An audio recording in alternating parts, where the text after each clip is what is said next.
Hi mga sweeties, it's me again and again and again and again. Today, I will show you how to top up Metro card and what's inside the Metro station. Yalla, let's go! This is what you can see in the screen. New travel card, top up travel card, and weekly pass. Since we already have the card, we will just do the top up and choose the amount we want. You can choose 20, 30, 50, 100, 200, and 300 reals. And after that, you can just follow the given instructions. By the way, per ride is 2 reals. Now we will go down and let's wait for the train.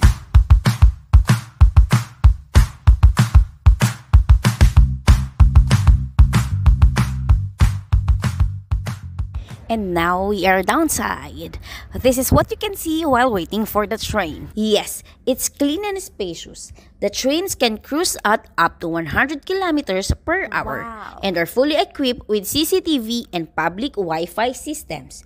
They even have USB ports so that the travelers can charge mobile phones and tablets while in transit. The fully automated 60-meter long trains have 416 passenger capacity and are divided into 3 sections: standard, family, and the gold holders. Doha Metro in Qatar is a 75-kilometer mass rapid transit system with 37 stations and 3 lines: red line, gold line, and the green line.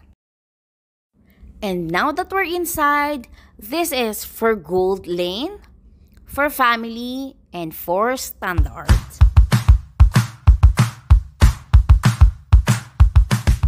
Have you known that the Doha Metro is one of the fastest driverless trains in the world? Woo! Yes, it's Qatar Rail.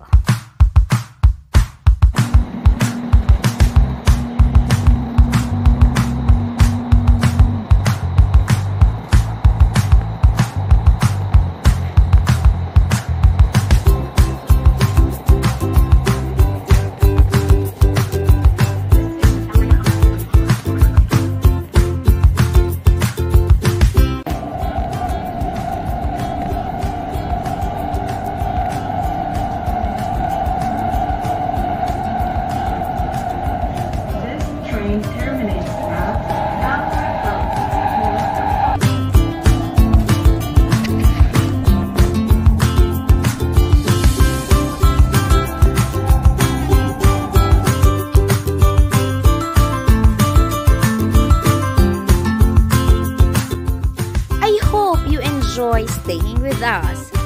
That's it for today. See you on the next vlog. Bye!